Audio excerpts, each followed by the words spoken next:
નમસ્તે મિત્રો, સ્વાગત છે તમારું આપણી યુટ્યુબ ચેનલ રત્નોતરમાં. અને ભાઈ આજે આપણે છે એક નવી જ સિરીઝ શરૂ કરવા જઈ રહ્યા છીએ જે બંધારણની છે, જેના અંદર મિત્રો હું તમને તમારી બધી જ સ્પર્ધાત્મક પરીક્ષાઓના અંદર ખૂબ જ ઉપયોગી અને અગત્યનું જે એક આપણે અગત્યના વિષય તરીકે ગણીએ તે એટલે બંધારણ.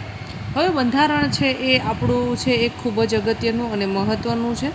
તો હવે આપણે છે એના વિશે માહિતી મેળવી લઈએ મિત્રો. અને આના અંદર છે એ હું આપને ખૂબ જ જે ઇમ્પોર્ટન્ટ પ્રશ્ન છે જે પરીક્ષાના અંદર પૂછાઈ શકે, એ પછી સ્ટાફ સિલેક્શન કમિશનની હોય કે રેલવે હોય કે અધરવાઇઝ આપણે ગુજરાતની ગુણ સેવા પસંદગી મંડળ છે, મુખ્ય સેવિકા છે, સેનેટરી હેલ્થ ઇન્સ્પેક્ટર હોય કે ગમે તે હોય, કોન્સ્ટેબલ, પીએસઆઈ, પીઆઈ, એની એક્ઝામના અંદર છે એ બંધારણ બધા જમાં પૂછાતું હોય છે મિત્રો.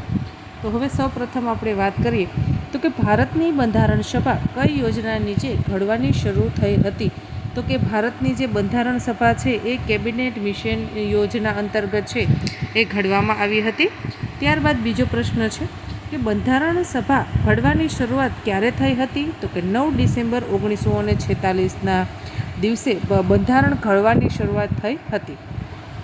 બંધારણના પ્રથમ પ્રમુખ કોણ હતા? તો કે ભાઈ આપણી જે ભારતની બંધારણ સભા હતી તેના જે પ્રથમ પ્રમુખ છે એ ડૉક્ટર રાજેન્દ્ર પ્રસાદ હતા.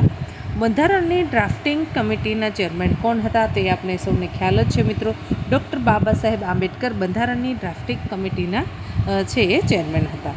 બંધારણ ઘડવાનું કાર્ય ક્યારે પૂર્ણ થયું હતું? તો કે 26 નવેમ્બર 1949ના રોજ ભારતનું બંધારણ ઘડવાનું જે કાર્ય છે એ પૂર્ણ થયું હતું. બંધારણ પૂરું કરતાં કેટલો સમય લાગ્યો હતો? તો કે બંધારણ પૂરું કરતાં 2 વર્ષ અને 11 મહિનાનો સમય લાગ્યો હતો. ત્યારબાદ વાત કરીએ તો કે ભાઈ બંધારણમાં કેટલી કલમો છે? તો કે 395 બંધારણના અંદર કલમો છે. બંધારણમાં કેટલા પરિશિષ્ટ આવેલા છે? તો કે 12 પરિશિષ્ટ એટલે કે 12 ભાગ આવેલા છે. બંધારણ વિશે સૌ પ્રથમ વિચાર કોણે આવે? તો કે M.N. રોય એટલે કે માનવેન્દ્રનાથ રોય છે, એમને બંધારણ ઘડવાનો સૌ પ્રથમ વિચાર આવ્યો હતો.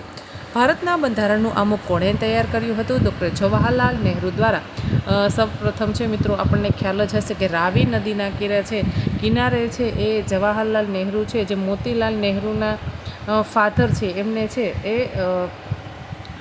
એ સૌપ્રથમ બંધારણનું વિશે વિચાર આવ્યો હતો અને એમણે જ બંધારણનું આમુખ તૈયાર કર્યું હતું. ભારતના બંધારણમાં મૂળભૂત અધિકારો કેટલા છે? તો કે ભાઈ હાલની દ્રષ્ટિએ આપણને પૂછે તો હાલ આપણા 6 મૂળભૂત અધિકારો છે, જ્યારે પહેલાં છે એ 7 મૂળભૂત અધિકારો હતા. આપણો એક જે મિલકતનો અધિકાર છે એ રદ કરી દેવામાં આવ્યો છે. આમુખનો વિચાર કયા દેશના બંધારણમાંથી લેવામાં આવેલો છે? કે USA એટલે કે અમેરિકામાંથી છે એ આમુખનો વિચાર છે એ લેવામાં આવ્યો છે. નીતિ નિર્દેશક સિદ્ધાંતો કયા દેશના બંધારણમાંથી લેવામાં આવ્યા છે? તો કે આયર્લેન્ડ. નીતિ નિર્દેશક સિદ્ધાંતો એટલે કે આપણે જેને રાજ્યનીતિના માર્ગદર્શક સિદ્ધાંતો કહીએ છીએ તે આયર્લેન્ડના બંધારણમાંથી લેવામાં આવ્યા છે.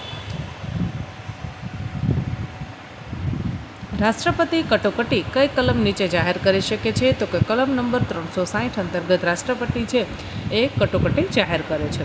રાજ્યમાં રાષ્ટ્રપતિ શાસન કઈ કલમ નીચે લાદી શકાય છે? તો કે કલમ નંબર 356 અંતર્ગત રાજ્યમાં રાષ્ટ્રપતિ શાસન છે એ લગાડી શકે છે. રાષ્ટ્રપતિ કઈ કલમ નીચે